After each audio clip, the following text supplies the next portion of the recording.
देख रहे हैं श्री महाकाल लोक टीवी में। हूं आपके साथ आरती गहलोत। रुक करते इस वक्त की ताजा बड़ी खबर से। महाराष्ट्र के मुख्यमंत्री एकनाथ शिंदे ने कहा, यह बजट महिला, युवा, किसान, श्रमिक सभी लोगों को आगे बढ़ाने वाला है। आज का बजट आज का जो अर्थ संकल्प अर्थ मंत्री और उप मुख्यमंत्री मेरे सहयोगी अजीत दादा पवार जी ने जो सादर किया है, उनका मैं बहुत बहुत अभिनंदन करता हूं। ये अर्थ संकल्प जो है सर्व समावेशक है। महिला, युवा, किसान, ज्येष्ठ, वारकरी सभी लोगों को आगे बढ़ाने वाला, उनकी उन्नति, उनकी प्रगति करने वाला, उनको न्याय दिलाने वाला ये अर्थ संकल्प साबित हुआ है। और इसलिए मुख्यमंत्री माझी लाड़की बहन योजना 1,500 रुपया डायरेक्ट डीबीटी वो हमारे बहन के खाते में जाएगा। 3 गैस सिलेंडर, चिंता रहती है ना बहन को, गैस सिलेंडर खत्म हो गया, बढ़ गया। 3 सिलेंडर राज्य सरकार मुफ्त में देगी और ये सिलेंडर देने की वजह से विपक्ष भी गैस पर आ चुका है और ये भी हमने शुरू कर दी। दूसरी अन्नपूर्णा, मुख्यमंत्री अन्नपूर्णा योजना। तीसरी योजना जो है मुख्यमंत्री युवा प्रशिक्षण योजना।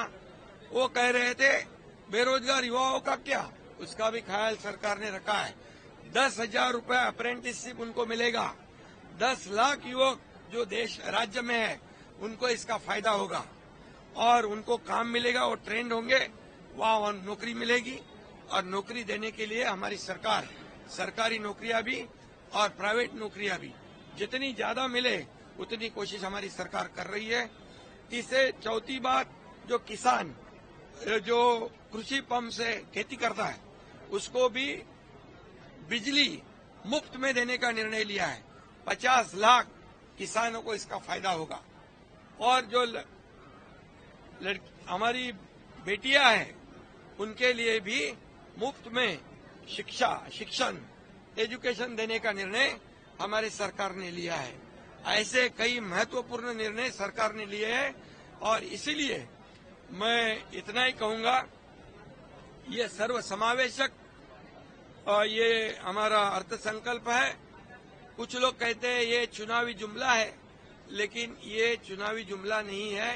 ये कोई कहते गाजर है, तो बोले ये महाराष्ट्र विकास का गजर है। ये निश्चय और निर्धार का अर्थ संकल्प। हिमाचल प्रदेश के मुख्यमंत्री सुखविंदर सुक्खू ने कहा, बादल फटने की घटना सामने आई है। कि कुनिहार जैसे एरिया में भी बादल फट रहे हैं और चौपाल में भी कल बड़ा नेरबा के पास नुकसान हुआ है। तो इन चीज़ों से हमको सबक लेना है और मेरा सभी हिमाचल की जनता से ये अनुरोध है कि जब बरसात का मौसम शुरू होगा तो नदी नालों के किनारे नहीं जाना है, क्योंकि कहीं भी अचानक नदी और नालों में एकदम पानी बादल फटने से बढ़ जाता है और अंदाजा भी नहीं होता और वो नुकसान जीवन को कर जाती है। तो हम इस बारे में हमने एहतियात बरतने की मैं जनता से अपील करता हूँ और हमारी जो डिजास्टर एरिया है उसकी एक मीटिंग हो चुकी है और निश्चित तौर पर भविष्य में पिछली साल की तरह आपदा न आए, भगवान से यही प्रार्थना करते हैं।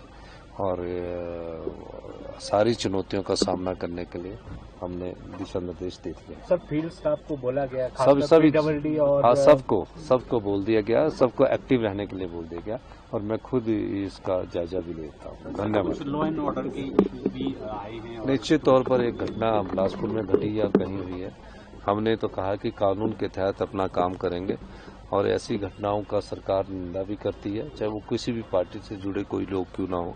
गलत बात गलत है। हम इस प्रकार की वारदात को हिमाचल प्रदेश में सहन नहीं होने देंगे। लोकसभा में विपक्ष के नेता राहुल गांधी ने कहा, कल सभी विपक्षी दलों के बारिश 24 घंटे में 1936 के बाद पहली बार कल दिल्ली में देखी गई है। ये कितनी बारिश है इसका अनुमान लगाने के लिए मैं आपको बताऊंगी कि तकरीबन दिल्ली में पूरे मॉनसून के सीजन में 800 mm बारिश होती है, यानी 24 घंटे में ही मॉनसून की तकरीबन 25% बारिश हमने दिल्ली में देखी है। इतनी ज्यादा बारिश 24 घंटे में होने से दिल्ली में कल रात से और खासकर के आज सुबह काफी जगह पर वाटर लॉगिंग हुआ, क्योंकि पानी का फ्लो बहुत ज्यादा था। जो हमारे कई ड्रेन्स हैं, चाहे एमसीडी के हों, चाहे इरिगेशन फ्लड कंट्रोल डिपार्टमेंट के हों, पानी का फ्लो ज्यादा होने की वजह से कई घंटे ड्रेन्स का भी ओवरफ्लो रहा। एक बार बारिश सबसाइड हुई, जब ड्रेन्स में पानी सेटल हुआ, उसके बाद दिल्ली के अलग अलग हिस्सों से पानी ड्रेन आउट होना शुरू हुआ, क्योंकि कई ऐसे एरियाज थे जिसमें ये जल जमाव घटने में कई घंटे लगे। हमें उन एरियाज में कई घंटों के लिए पावर सप्लाई को भी काटना पड़ा। पावर सप्लाई को इसलिए काटना पड़ा क्योंकि अगर किसी एरिया में वाटर लॉगिंग है तो वहां पर पानी की वजह से इलेक्ट्रिक्यूशन का भी रिस्क रहता है। एंड आपको याद होगा कि 2 से 3 साल पहले दिल्ली के श्रीनिवासपुरी एक्सटेंशन एरिया में वाटर लॉगिंग में इलेक्ट्रिक्यूशन की वजह से किसी की डेथ भी हुई थी। इसलिए दिल्ली के कई एरियाज में जहां पे पानी काफी लंबे समय तक भरा हुआ था, हमें पावर कट्स भी करने पड़े। राष्ट्रीय राजधानी में जलभराव पर बीजेपी सांसद मनोज तिवारी ने कहा, ये कोई नई घटना नहीं है। देखिए, पिछली बार से सिचुएशन काफी फार बेटर है और एक तरह से मानसून की पहली बारिश है और अब वो सभी पॉइंट्स आइडेंटिफाई आज हो चुके हैं। तमाम departments, MCD, irrigation flood, PWD, साथ में हमारे दिल्ली जल बोर्ड, तमाम अधिकारी, सभी डिप्टी कमिश्नर्स, ऑफिसर्स अभी ग्राउंड पर काम कर रहे हैं और जहां जहां वाटर लॉगिंग है उन पर काम जारी है और दिल्ली की जनता को आज के बाद ऐसी स्थिति दोबारा नहीं मिलेगी।